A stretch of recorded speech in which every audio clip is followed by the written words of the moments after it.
My wife cheated on me with her boss, and now she's claiming half of our $2 million house and $250, $0 in savings, even though I found out she's been secretly siphoning money for months. Did I really marry a con artist? Hello everyone. Dear listeners, please share your thoughts in the comments section below. And don't forget to like, share, and subscribe. Now let's begin the video. Using a throwaway for obvious reasons, with certain specifics modified to preserve anonymity.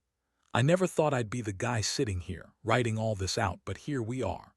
Let me tell you, the day I found out my wife, Emily, was cheating on me with her boss, Mark, was one of the craziest days of my life, like a bad movie I couldn't turn off.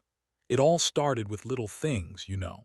Small signs that you brush off at first because you don't want to believe the worst. But then they started piling up and suddenly everything made sense. Emily and I had been together for about 7 years. We built this life, nice house, good jobs, a couple of cars, a pretty solid savings account. We were the kind of couple people envied, or at least that's what I thought. We had plans, dreams, a future, or so I thought. But over the last few months, I started noticing her being more secretive, more distant. She'd go out for drinks after work but come back looking too pleased with herself. Her phone was always on silent, and she'd hide it whenever I came near. She also started dressing up more, acting like she was trying to impress someone. I brushed off these signs at first. Maybe she was just stressed. Maybe she was tired of the same old routine. But then I started noticing money going out of our joint account that I didn't recognize. Small amounts at first, $200 here, $300 there. I asked her about it and she'd brush it off, say it was for some work-related expenses or some charity event she was volunteering for. She'd get defensive if I pressed her too hard. That should have been my first warning, but I didn't want to believe she was lying. Things took a turn about 2 weeks ago when I decided to check our bank statements myself. I was just curious, nothing suspicious, right? But what I found was enough to make my stomach drop. Multiple transfers to a private account that I'd never seen before, and most of the money was siphoned off from our savings. About $50, $0 in total. I couldn't believe it. Who does that? I felt like I'd been punched in the gut. Our savings, planned for the house, for our future, just disappearing into thin air. That's when I started digging deeper. I waited for her to leave for work one morning, then logged into her email and phone. That's when I saw the messages, texts, emails, photos. There was her in bed with Mark, laughing, touching each other like they were the only two people in the world. The texts were worse. They were explicit, dirty, full of promises she'd never made to me. She called him her boss, but the way they talked, it was obvious they'd been screwing around for months. Months. I couldn't believe I'd been blind this whole time. I'd always thought she was the loyal wife, the one who'd stand by me through everything. Turns out she was cheating, lying, and secretly stealing from us. I confronted her that night. I had the evidence spread out on the kitchen table. Her face went pale when she saw the bank statements, the photos, the messages. She tried to deny it at first, calling it a mistake, saying Mark was just a coworker she had to deal with. She told me I was overreacting, that I didn't understand her work environment, that she was stressed, that it was just sex, that it didn't mean anything. But I knew better. I saw her lying, her eyes darting around, trying to come up with a story that would make me feel guilty or stupid. She played the victim, as always, saying I was paranoid, jealous, insecure. But I saw the truth. That moment hit me like a freight train. I felt a mixture of shock, rage, and deep sadness. How could she do this? How could she betray everything we built? I'd always thought we had something real. But now I saw her for what she really was, someone who lied, cheated, and stole from me. I couldn't even look at her the same way anymore. My mind was racing, trying to figure out what to do next. I knew I couldn't just let this go. I had to act. I had to protect what was mine, our house, our savings, my dignity. But I also knew revenge wasn't going to be simple, especially when it involved someone like Emily. She wasn't just a cheater, she was a master manipulator, a con artist playing the victim. I could feel the storm brewing inside me, and I knew this was only the beginning of a long, complicated fight. After that night, everything changed. I couldn't sleep. I couldn't eat. All I kept thinking about was how she had lied to me for months, how she had been sneaking around behind my back, siphoning off our savings, and then trying to gaslight me into thinking I was paranoid. It was like I'd been hit by a freight train and I was trying to stand up straight amidst the wreckage. The worst part, I still loved her, or at least I thought I did, but love doesn't survive betrayal like that. The next morning, I decided I had to get some clarity. I couldn't keep living in this fog of lies. I started by calling a lawyer just to get a sense of what I was dealing with legally. The house was worth about $1.2 million, and we had about $250, $0 in joint savings. I knew she'd try to claim half, or at least some kind of share, but I wasn't going down without a fight. I also needed to know what my rights were, especially considering the money she'd stolen. I knew from the start she'd lie her way out of this, so I needed hard evidence. While waiting for my lawyer appointment, I started digging into her phone and emails more thoroughly. I found even more evidence, screenshots of her conversations with Mark, detailed records of the money transfers, and even some secret bank accounts she'd opened in her name alone. I was furious. How could she be so calculated? How could she lie so blatantly? I'd always known she was a little bitchy, controlling even, but this was next level. I also decided to confront her again, this time with everything I'd uncovered. I told her I knew about the affair, the siphoning, everything. Her reaction was classic Emily. She looked shocked at first, then started crying, saying I was ruining her career, that Mark was just a friend, that I was overreacting. She kept insisting it was just sex, that she loved me, but that she was stressed and confused. She spun these lies so convincingly I almost believed her for a second. Almost, but I knew better. I knew she'd been lying to me for months, maybe longer. In the days that followed, I realized I couldn't keep pretending everything was fine. I had to make a decision. Part of me wanted to punish her, make her regret every lie, every betrayal. Part of me wanted to walk away, start over somewhere new. But most of all, I wanted to protect what was mine, our home, our money, my dignity. I started planning my next move carefully. I knew I'd have to play this smart. No rash decisions, no emotional outbursts. That's not how you win a war like this. I started by documenting everything. I printed out bank statements, saved every email, screenshot her texts with Mark. I even installed a hidden camera in the house to catch her if she tried to lie her way out again. I wasn't going to let her manipulate me anymore. I also began talking to a divorce lawyer, getting legal advice on how to secure my assets and prevent her from claiming half of everything unfairly. From what I learned, I had a strong case, especially since I had proof of her theft and infidelity.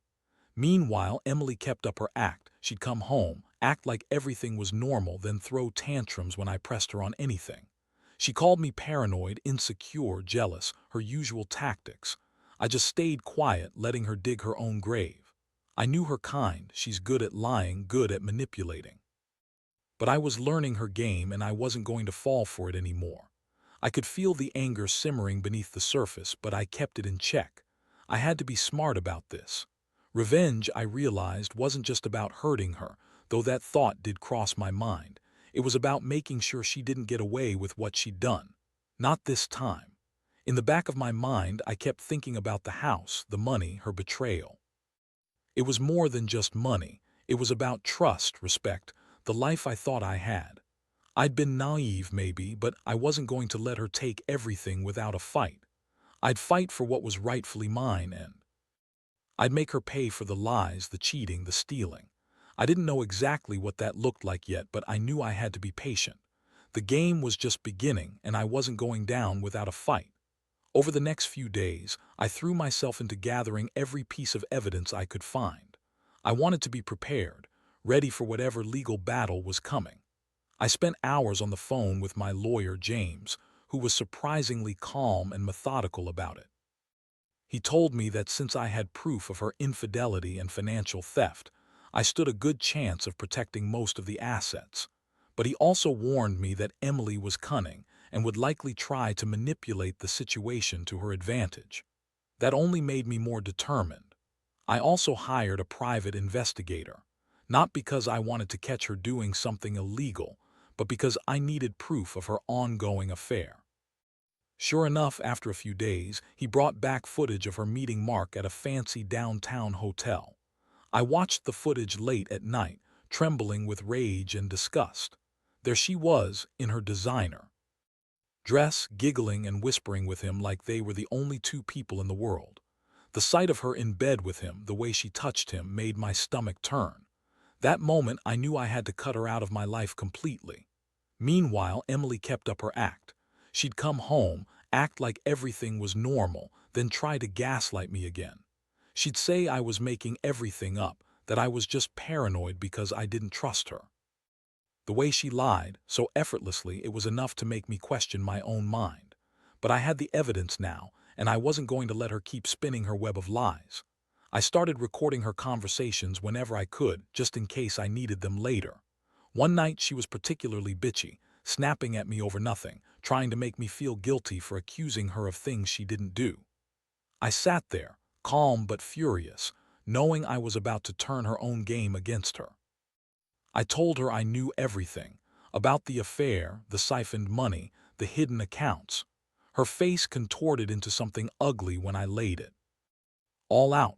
She looked like a cornered animal trying to come up with some excuse, some way to manipulate me into believing her innocence. But I'd had enough. I told her I was done playing her games, that I was going to see this through legally. I started drafting divorce papers, but I wasn't just doing this to end things. I wanted to make her pay.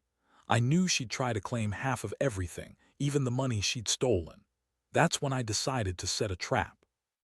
I coordinated with my lawyer to send her a notice of intent to file for divorce, making it clear I had the evidence to back up my claims. I also told the lawyer to prepare a detailed account of the stolen money so I could prove she had been siphoning funds for months. I wanted her to see I was serious. Then I made one more move, an ultimatum.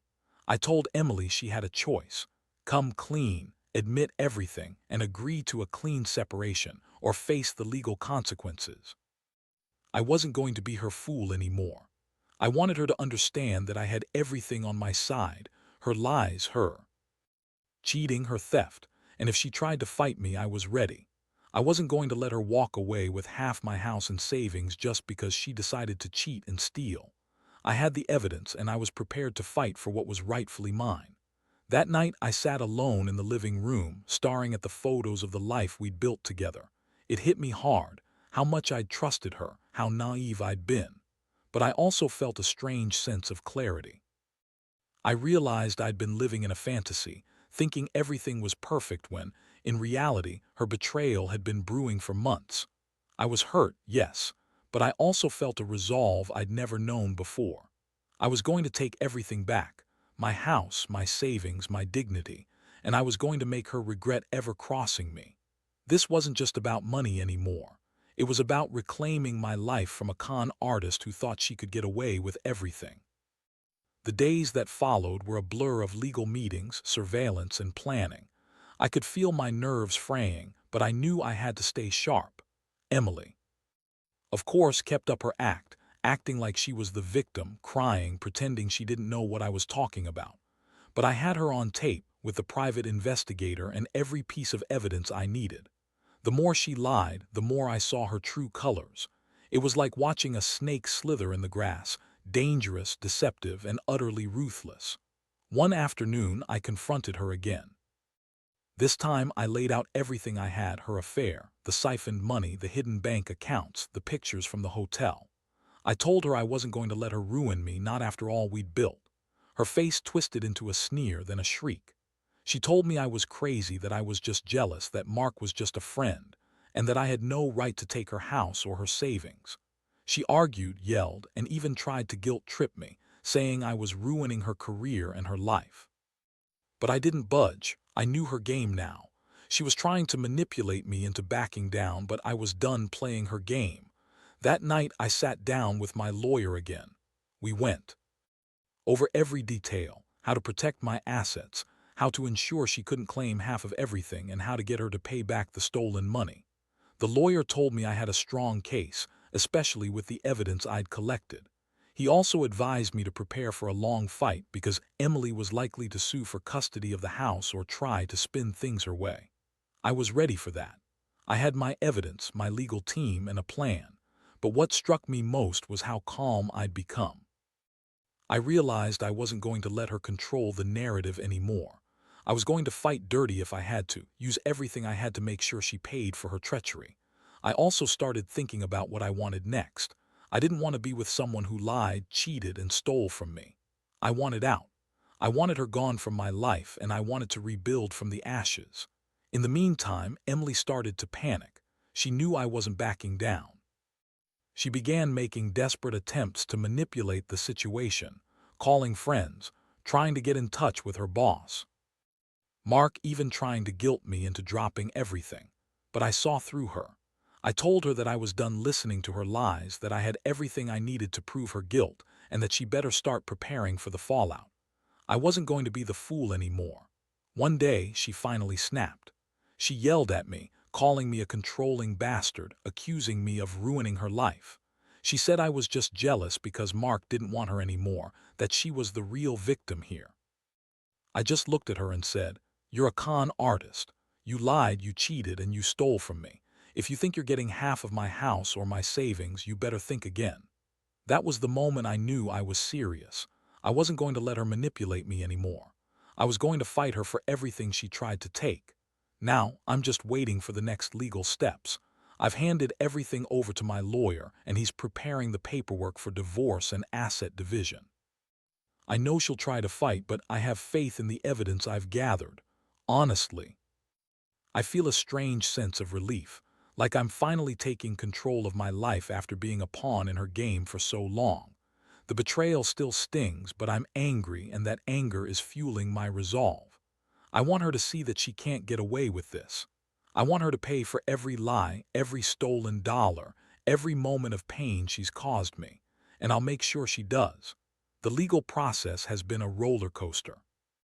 My lawyer, James, is a no-nonsense guy, and he's been working around the clock to prepare everything.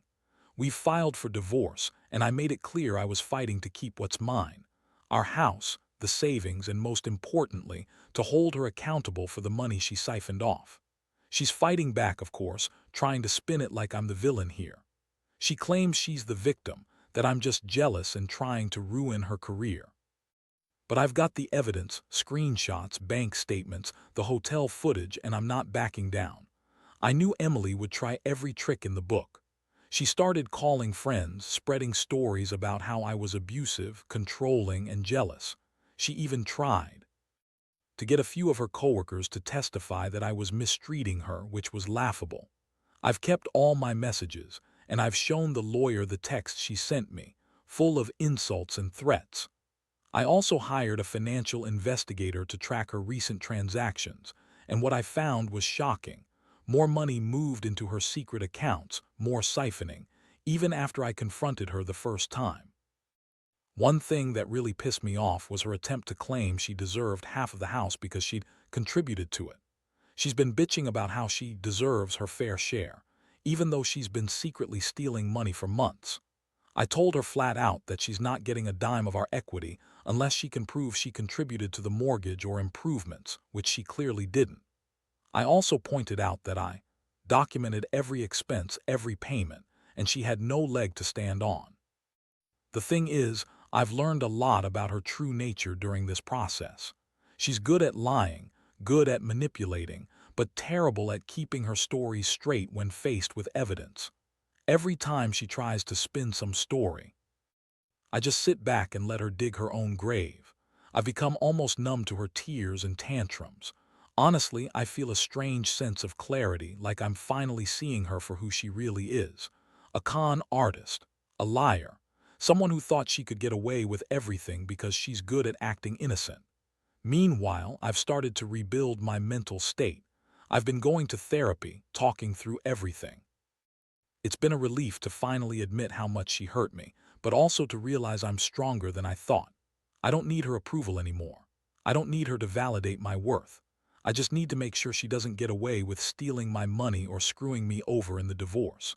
I've also made it clear to her that if she continues to fight, I'll push for full custody of the house and the savings, and I'll fight to have her pay back every penny she stole. I want her to understand I'm serious. I've got witnesses, evidence, and a lawyer ready to go to court. I don't care how many tears she cries or how much she screams, she's not getting her way this time. I've finally taken control and I'm not letting go. In a way, I feel a strange sense of relief. It's like a weight has been lifted.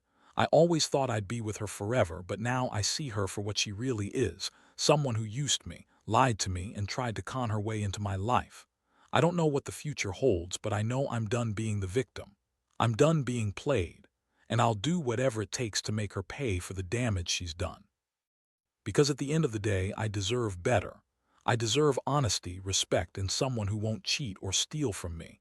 And I'll get that one way or another. The final stretch has been the most intense. After months of legal battles, evidence gathering, and emotional exhaustion, I finally saw the light at the end of the tunnel. My lawyer managed to get a court date, and I knew I had everything I needed to make my case. Emily's lies had started to unravel completely. Her attempts to spin stories or manipulate the court just made her look more desperate. The evidence. I presented photos, bank records, the hotel footage, her secret accounts, painted a clear picture of her betrayal. The day of the hearing was nerve-wracking. She showed up looking tired and defeated, trying to put on a brave face. She still had her usual bitchy attitude, but I could see the cracks forming. When the judge asked her about the accounts and the siphoned money, she tried to deny everything, but her voice was shaky. I sat there, calm and composed, knowing I had won the moral high ground. My lawyer argued convincingly, emphasizing her dishonesty, her theft, and her infidelity. In the end, the judge ruled in my favor. She awarded me full custody of the house, the savings, and ordered her to pay back the stolen money plus legal fees. Watching her reaction, her stunned silence, her defeated look felt like justice. She had tried to manipulate her way out of this, but the truth was too clear. I finally felt free from her web of lies. The aftermath was as brutal as I imagined. Emily tried to appeal, but her options were limited. She moved out of the house, refusing to speak to me. I sold some of her belongings that she'd left behind and used the money to start over. I took some time off, traveled a bit, and focused on rebuilding myself. The house, which once symbolized our life together, now felt like a fresh start. I knew I'd never trust her again, but I also knew I'd come out stronger. Looking back, I realized how much this whole experience changed me. I learned that betrayal cuts deep, but it also reveals who people truly are. Emily was a con artist, a manipulator, and a liar, someone who used my love and trust to serve her own selfish needs. But I also learned that I'm capable of standing up for myself, of fighting for what's right, and of rebuilding after being broken. If there's one thing I'd tell anyone in a similar situation, it's this: trust your instincts, gather your evidence, and don't let anyone manipulate or gaslight you. You deserve honesty and respect. Cut out the toxic people from your life, no matter how much it hurts. Because at the end of the day, the truth will always come out and you're stronger than you think. I may have lost a wife, but I gained clarity, resilience, and a renewed sense of self-worth. That's the real victory.